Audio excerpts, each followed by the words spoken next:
Everyone. It looks like most of you have arrived, so I guess we will get started. So welcome to our presentation on supporting Indigenous initiatives in your Young Canada Works applications. So our applications are due next week, so we wanted to have this session just in case you were working on any last-minute updates or just want some additional assistance with making sure your application is a high-scoring, good application. So we have with us today Stephanie Dunlop, who's the Senior Manager of Engagement with the Canadian Museums Association. And I am Louise, and I am one of the program officers for Young Canada Works at Building Careers and Heritage, as well as the communications liaison for Young Canada Works. So I'm the one that people will come to with any questions on applications. And so we're here to help you with your application. So I will turn it over to Stephanie, who has the presentation, and she will be the main speaker. I'll just pipe in occasionally for any specific YCW issues.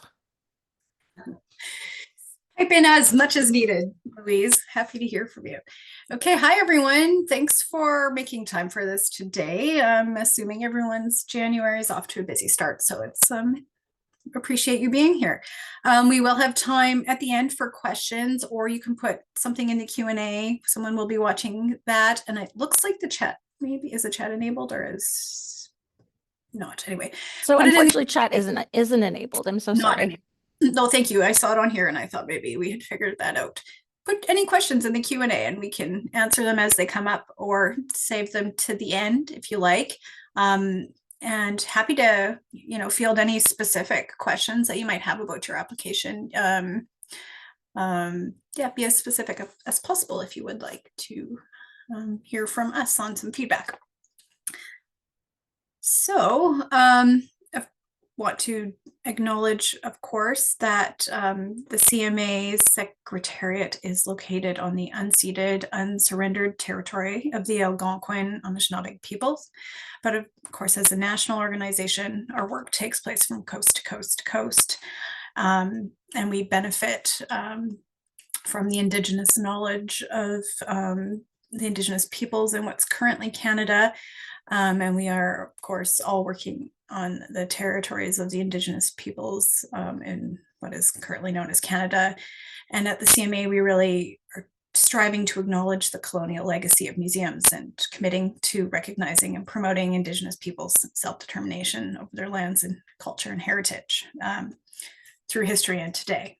And I myself am located right now on the traditional territory of the Nahiawak, Dakota Lakota, and the homeland of the Métis, and what's now known as Saskatoon, Saskatchewan.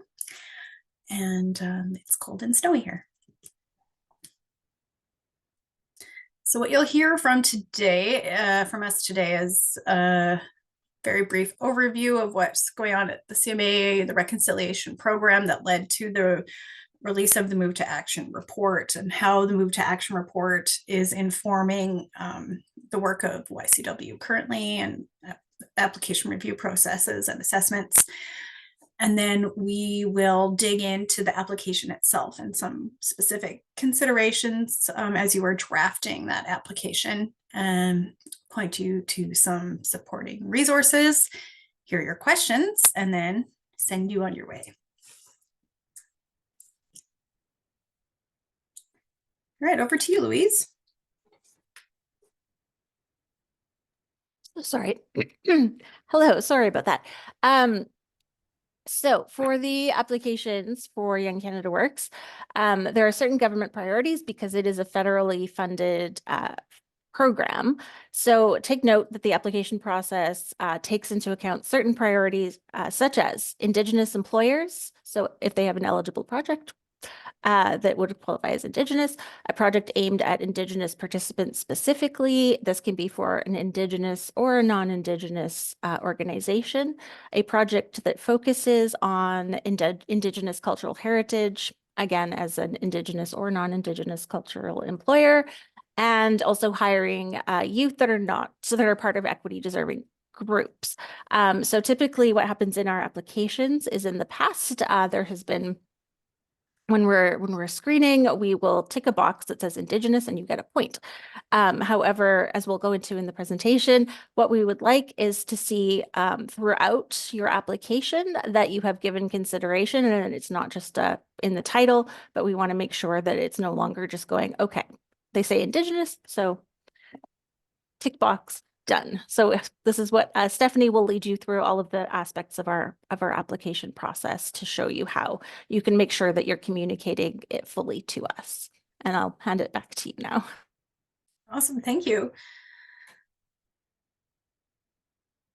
Okay, in case anyone is unfamiliar, I will speak to a bit of the work of the CMA's kind of progress to answer call to action 67, which culminated, of course, in the release of the Move to Action report that's informing what we will be talking about today. So call to action 67 called upon the federal government to provide funding to the CMA to undertake, in collaboration with Indigenous peoples, a national review of museum policies and best practices to determine the level of compliance with UNDRIP and make recommendations.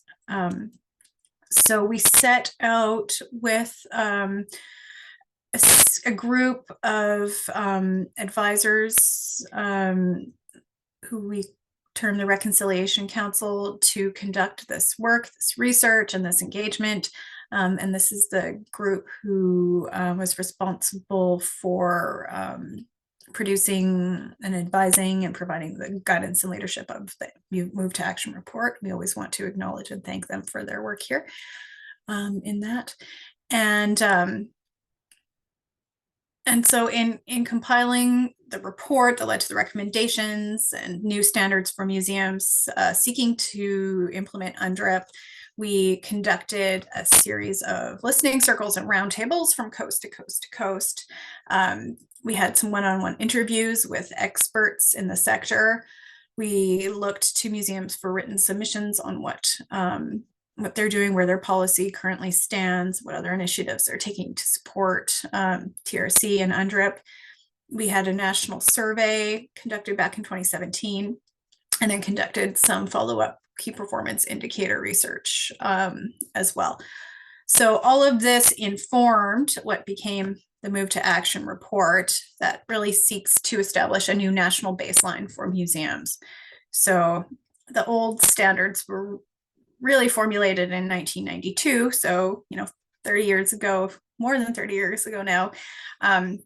So we took UNDRIP as an additional lens in drafting these new standards for museums, 30 new standards that you will find in the Move to Action report if you haven't already looked at them. They are there listed for you. And then we also have a really awesome printable, really nice poster that summarizes, or no, it has all 30 standards. So you can print them out and look at them, and they're visually presented in a really nice way, thanks to our comms team here. So look for that on our website.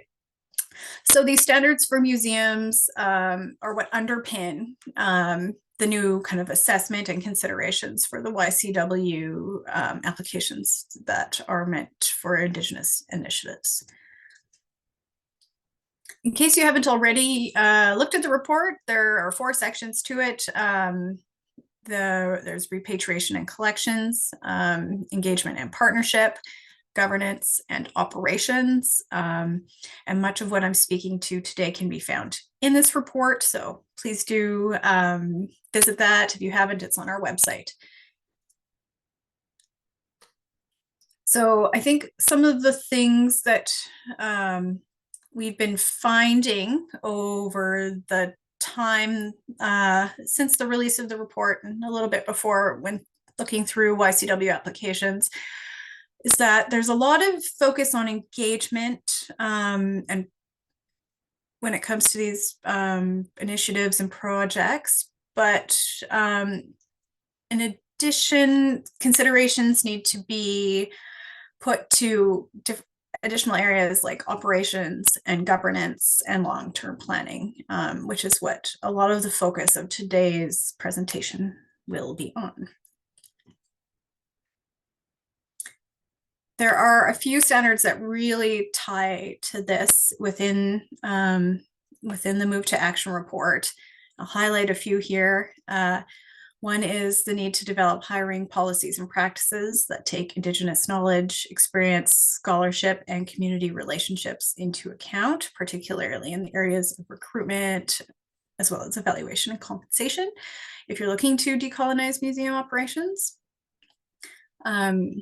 Another standard is the need to incorporate into job descriptions relevant ways that Indigenous knowledge, skills, and perspectives are important for the role.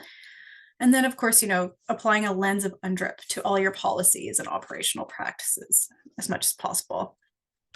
And I will offer at the end a few resources to look to that we have put out, and to kind of help guide you a little bit and provide you with some examples in this. But before you even begin the application, and we may be a little late to the game here because I understand the applications are due in just a week and a bit, but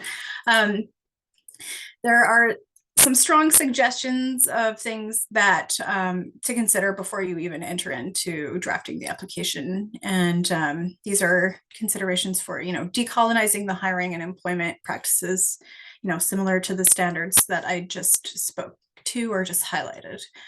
So it's really more than simply hiring Indigenous professionals or working with an Indigenous community. It's kind of a whole of institution approach, ensuring that your projects are going beyond tokenistic.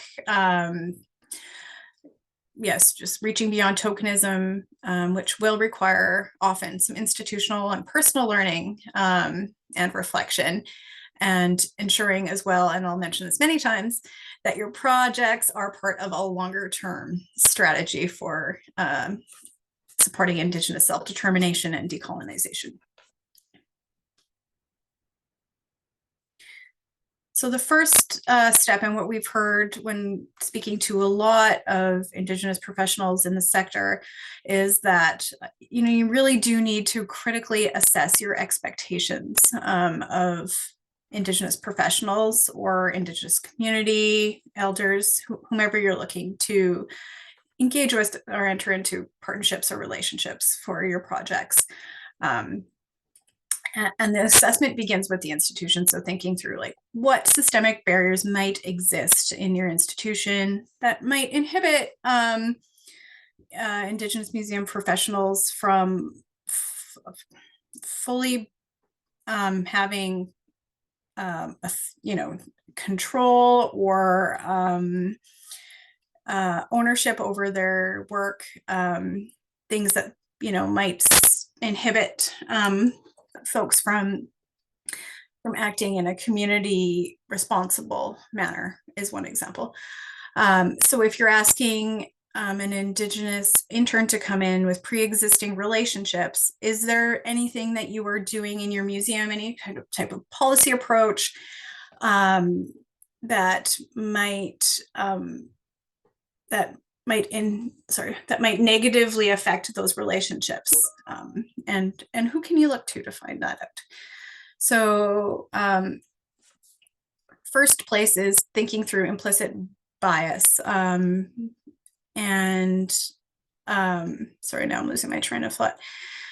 And assessing areas of your museum for any implicit bias or systemic racism. And we do have a few resources that we can offer you to begin this conversation or these reflections if you have not already.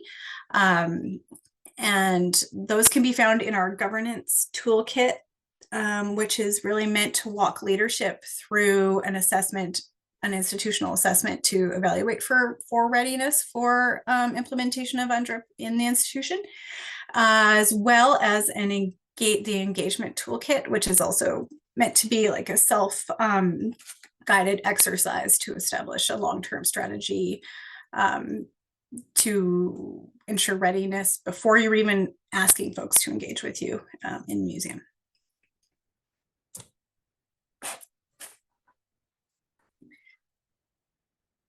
So being aware of tokenism, what does that mean? It's ensuring that your Indigenous staff aren't bearing the sole responsibility for establishing or maintaining community partnerships or implementing decolonization measures. So you're not hiring a person to come in and do that assessment on their own. So, not a box ticking exercise. I don't know, Louise, if you want to add anything to that by way of example. Just in terms of the Young Canada Works students and interns not being solely responsible for Indigenous initiatives, I have seen some applications where this is what it seems like the task is, and then of course it's not possible really to implement, of course. So you want to be obviously realistic, but especially as she's been saying, do not just expect we're going to hire an Indigenous intern and they're going to indigenize. So you want to be specific and, like we've been saying, have it have supports and have it part of a systemic strategic plan for your museum, not just, as like we've been saying, not just a superficial title, not just a box ticking, but the intern's not going to come in and do everything. So I just wanted to echo that. Yeah, great. Yeah, so that it's not starting or ending with that one person, with the one employee. Yes, exactly. And why? Well, we've heard throughout our engagements that this really causes harm to those folks who are asked to come in and speak as authorities for community. And it really, in a lot of cases, leads to, extraction or burnout. And this graphic here comes from one of our engagement sessions that was held at the Haida Gwaii Museum, where we heard from some of the professionals there about their interactions with larger institutions or within institutions, and sometimes they feel like that their knowledge is being extracted and their time and energy is taken without kind of reciprocal benefit, and often leads to burnout for staff. So it's a big responsibility to carry. So making sure that there is support throughout the institution for these initiatives, both at the leadership level and the advisory level. So if possible, having Indigenous governance and advisory in place, or plans for leadership to support the project beyond the life of the actual specific internship. Because without this, of course, it can't be maintained for the long term. It can't just rest on one person's shoulders. So some specific considerations as you're thinking about supporting Indigenous-centered projects include, as we've said before, a long-term strategy, but that this long-term strategy includes plans for funding, as well as, capacity and human resources. Ensuring that the museum will maintain the relationship for long term at both a governance and policy level, so beyond those employee relationships, cementing those within governance and policy. Ensuring that it's led by meaningful Indigenous governance and advisory as much as possible, and that the community priorities are being reflected and that they're informing the project.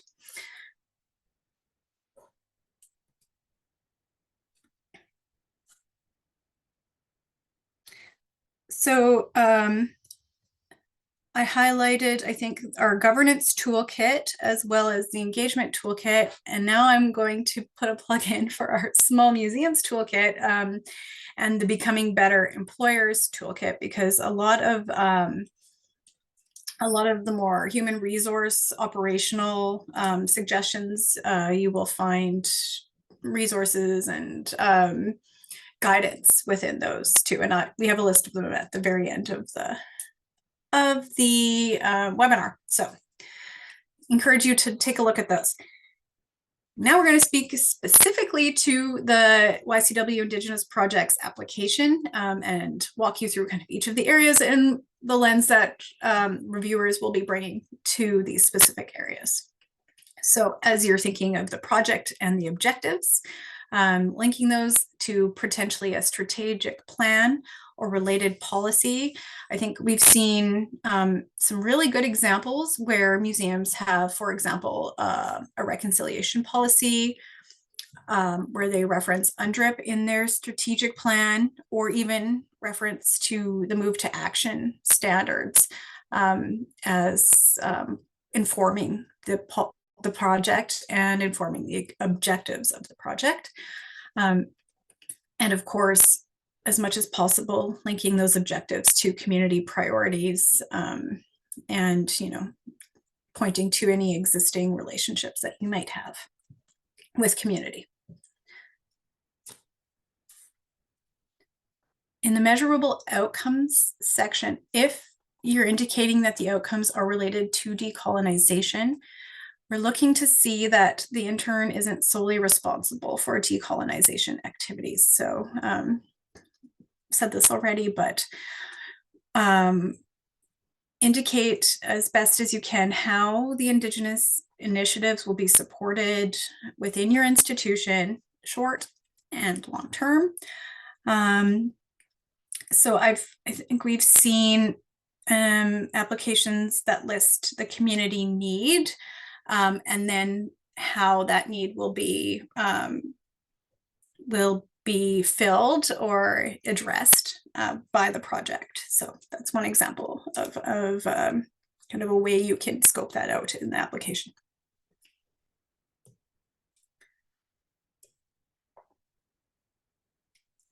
Okay, ensuring, of course, that this is not the end of your plan, that this is not the plan, the project is not the plan, but it's, you know, a part of your larger plan. Okay. In the descriptions of tasks section, expanding further on any existing community relationships is key here. If you are indicating tasks that require elder advisory or cultural guidance from a community or community advisory, really do need to see within the budget that there is honoraria provided, budget for perhaps meals or meetings, that kind of thing. And, you know, really making sure that the intern isn't being relied upon to facilitate and maintain and initiate projects or develop new policy. I don't know, Louise, if you want to add anything here. No, I mean, I think when we get to there's a budget section, but just to reiterate here, while we're mentioning it, that we really do look at the budget, and especially this is more the case with the Building Careers and Heritage internship, which is the longer program.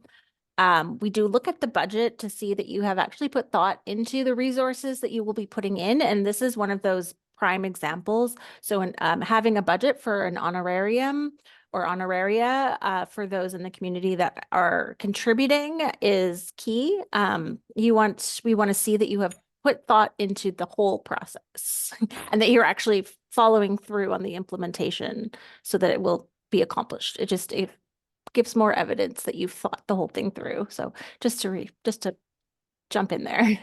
Yeah, that's perfect. Thank you. And again, a plug for the engagement toolkit, because there is a list of areas that would have budgetary implications for engagement. So take a look at that if to help you if you need it.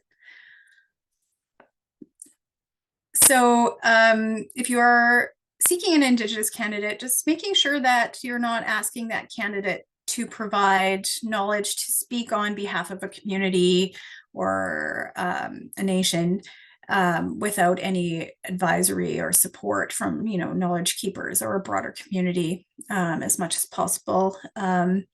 We have seen examples where interns are being sought to assess collections and provide information on cultural belongings and kind of revise assessment approach, or sorry, revise collection approaches without any type of advisory being planned for that. And so, you know, think through those things carefully. And, you know, making sure that there are future capacity plans to support the project and the outcomes.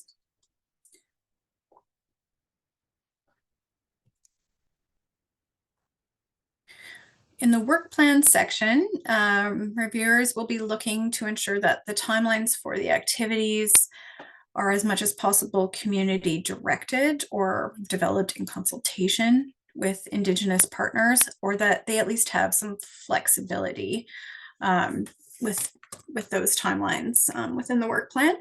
Recognizing, of course, that the YCW funded positions are quite short term. We know that maybe these employees possibly can't be a part of the longer term engagement or strategy building, which is why we're asking that there's a plan to extend beyond. So even, gesturing towards that within your work plan would be useful.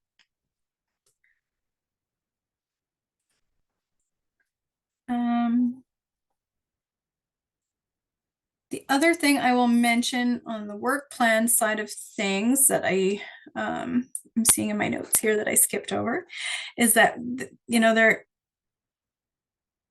there needs to be some indication of like consultation or, stressing the community driven aspect of the project.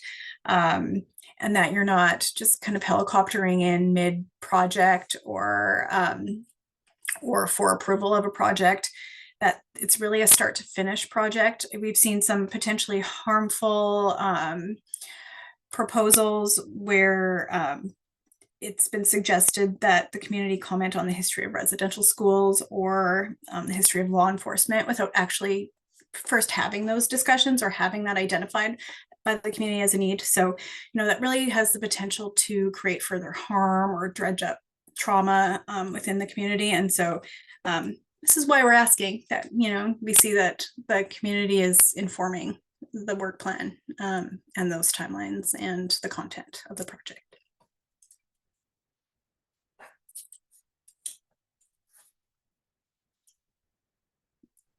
In the employability skills section, if you're indicating that some of the skills to be gained by the intern or the student are connected to or reference Indigenous knowledge or capacity. So if you're, if they're going to be working with elders, if it's an oral history project, if you think that they will obtain some language skills throughout, making sure that where those resources or the human capacity that will be providing those skills are reflected in the application. So if you're or provided through the project. So for example, if your project seeks to send a student into a community to do oral history work,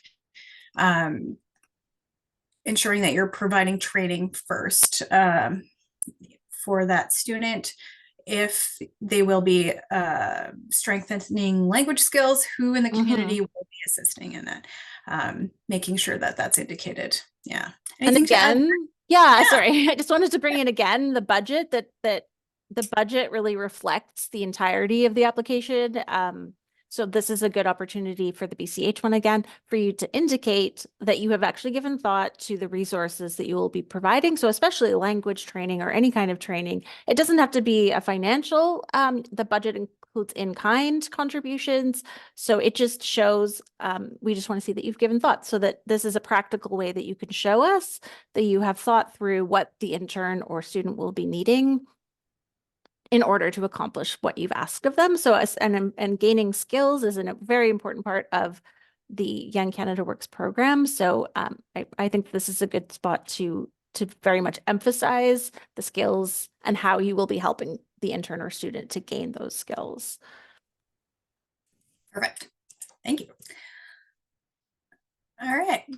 Candidate profile section. So if it is an Indigenous candidate that you're seeking, try and be as specific as possible what you're looking for. What kind of experience, which kind of knowledge are you asking that candidate to bring to the position? This could be specific community connections. It could be language skills. It could be knowledge of certain cultural areas. Try and be specific and make sure that you're not over prescribing or asking too much from those candidates, and that the skills that you're asking for, the experience that you're asking for, are being properly compensated within the position. Yeah. And then also some indication of flexibility in equivalencies for those types of relationships or knowledge, that they're being valued as much as any other type of knowledge. Doesn't make sense. They're being valued for the knowledge, they're being valued. They're just that they're being valued as much as they should. And maybe possibly considering a combination of experience and education in that, in your candidate profile request. Let's check my notes here to make sure I didn't hop over anything. Okay, yes. And then looking to the orientation and training, of course, stressing that you need to really go beyond cultural awareness training within your own institution and look to bias awareness, anti-racism training for whole of institution. But if you're, any type of training that you're asking to have been completed or to be completed as part of this, that you are providing the training and also compensating and providing funding for that.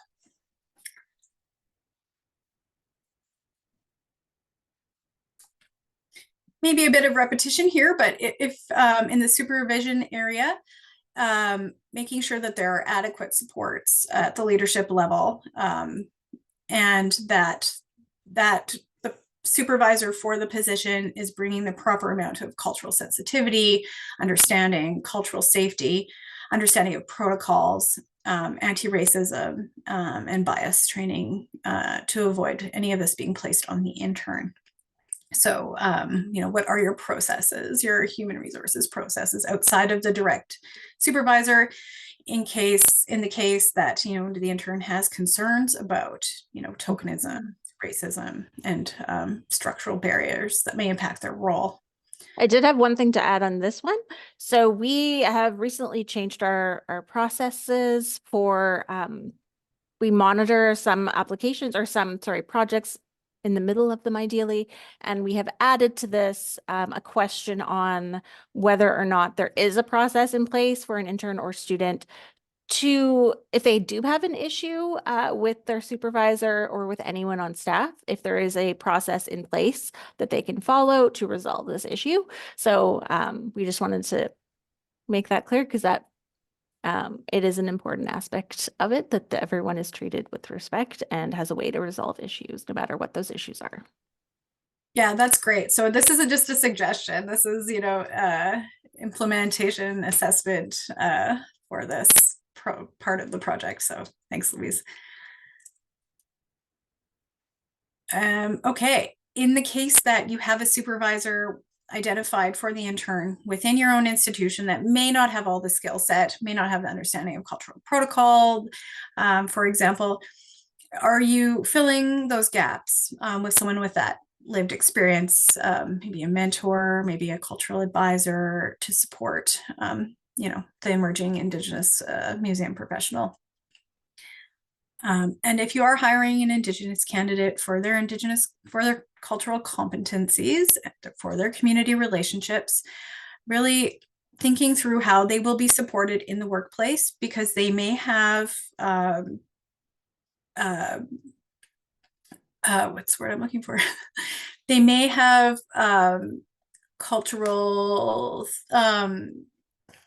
oh my gosh, they may have reasons that they need to be participating in other types of cultural activities. For example, ceremony is one example, but also, other community events, that kind of thing, in order to maintain those relationships. Having an awareness of what those are at the outset and how you can support them in the workplace as part of the job is also very important. So.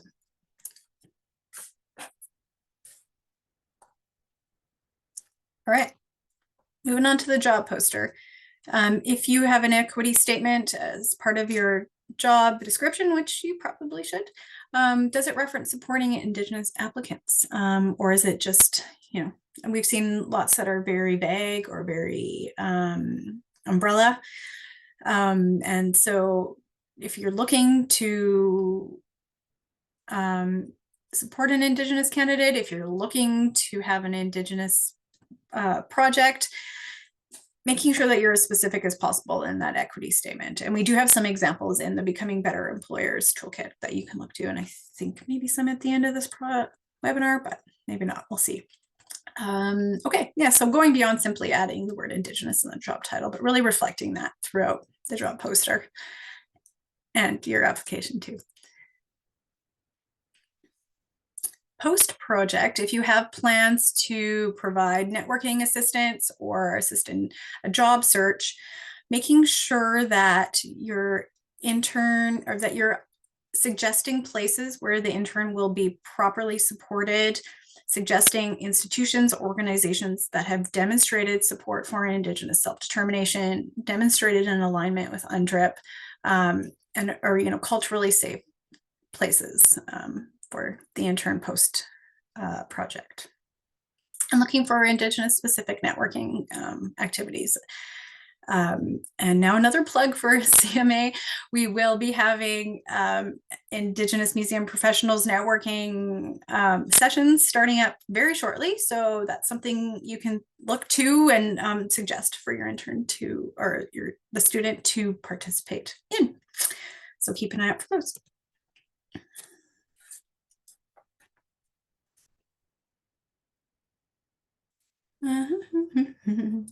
Okay. So applying UNDRIP generally to your labor and hiring practices includes many things, and we spoke to some of these already, but really expanding those job descriptions, considering strategies for recruitment and interviews that may be different than what you currently do. Thinking about cultural and ceremonial leave within your HR policies. Pay transparency is something else that include really supports like equity across the board. Sorry, losing my words. Compensating any additional responsibilities that you may be requesting of a candidate. So if you're asking them on top of their job to create and maintain community relationships, making sure that that's being properly compensated. And any additional considerations for recognizing Indigenous knowledge.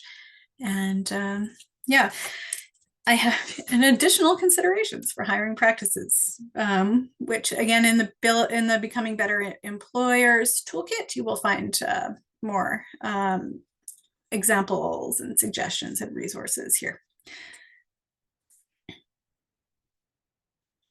As you are referencing places where you will be applying UNDRIP or supporting the candidate or student, if you want to reference any committees that exist already, or our policies, like I said, this is a place to do so within. There's space to do so within the application. Something else that I will add that I didn't say before is if you have formalized arrangements with the community, like a memorandum of understanding or an engagement agreement or a project agreement with the community, referencing those within your application would be also really great to see and really helpful.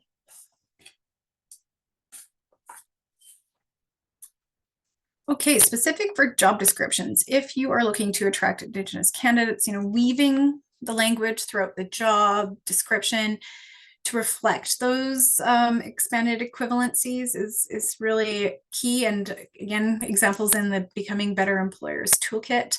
Being as specific as possible about the knowledge you're looking for, community connections, capacity, Indigenous museology, not all of those things, but which of those you were looking for, yeah, which of those you would like to see first and foremost. Yes, I think we've seen quite a few examples where the applicant adds Indigenous to the title and then maybe one or two things in the job description and doesn't really flow through the whole application. So really thinking through that specific. I want to be Mhm. very specific. And yeah, like she just said, do not just say Indigenous, because that is something that people have done just in the title. Maybe it's used in the application one other spot. Um, so yeah, it should be fleshed out and specific to which community you're referring to. Perfect. As you set out to recruit for these positions, try and expand that network as much as you can. Notify individuals within the community that you're working with about the job opening. They may have folks that they would like to suggest for the position. Post to different social media platforms is always good. And then, emailing and sharing within that network, or sharing it with local Indigenous governments, local Indigenous organizations is highly recommended. Louise, do you want to talk about the YCW travel policy for the recruitment? Absolutely.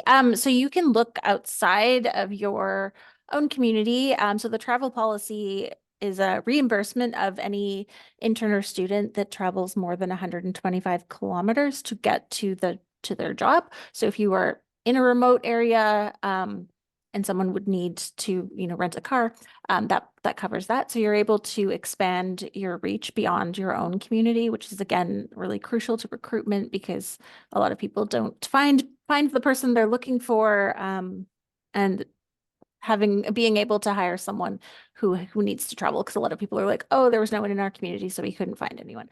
But this should hopefully help those who can't find people in their own small community, or even if you're in the city, bring someone from further away who might have the skills you're looking for can be enabled to join you. Great. Good resource for sure. Here are some potential job boards and other areas that you can look if you would like to expand the reach of your recruitment. And I believe we'll be emailing out the PowerPoint at the end, so you can get that then. This is also in the Becoming Better Employers Toolkit too. So if you miss it now, that's where you can find it. Okay. Well, that brings us to the end of the formal part of our presentation, except to point you to this list of toolkits that I have been referencing. So all of these can be found on our website under the Move to Action heading. And so we have the Small Museums Handbook. That's really a pared down version of all of the toolkits and the report itself to try and really make it concise. Workbook for small institutions to use as you're working through supporting Indigenous self-determination within those smaller spaces with less capacity. The More Than Giving Back toolkit speaks to repatriation and assessment of collections. And then we have the Becoming Better Employers toolkit that has some resources for admin and HR. And then the Building an Engagement Strategy from the Inside Out has both a self-facilitated session that helps you work out a pre-engagement plan. So it will assist in formulating those longer term strategies that we've been speaking to this whole time, but it also has a few other really great resources. One is a pre-engagement checklist, and then one that will assist you in formulating a community partner plan too. So I encourage you to check those out. The Reassessing Your Governance toolkit is a self-serve facilitated discussion guide to help museum leadership think through areas of where they need some maybe additional learnings for institutional readiness and the beginnings of working UNDRIP into strategic planning processes. So you can find all those on our website. Louise, did I miss anything? No, I don't think you missed anything. I could just try to recap a couple key points, and then we can go to questions. So, really what we are focusing on here is Well, we've provided the resource of Move to Action, which is there for you, and a bunch of toolkits, but also for Young Canada Work specifically, we want you to be specific about the role of the intern or student in the sense of we want to see how this is fitting into your bigger picture for your organization and your goals in terms of Indigenous culture and what you're doing to promote UNDRIP in your museum. So the intern or student is not being tasked with the whole thing. They are part of a bigger plan that is a part of your museum or organization's strategic plan. And yeah, just providing as much detail so that it doesn't look like it's something that you're just superficially putting out there as a term. We want to see that it has some plans and some thoughts and resources are being put to it. So yeah, that's essentially all I have. Yeah, and of course, reflecting what the community partners' needs are and prioritizing that as much as you can. Yeah. Great.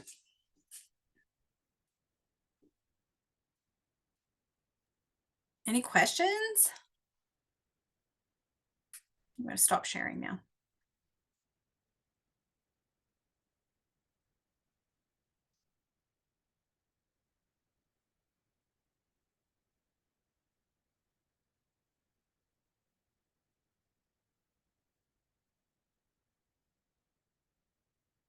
Well, hearing none.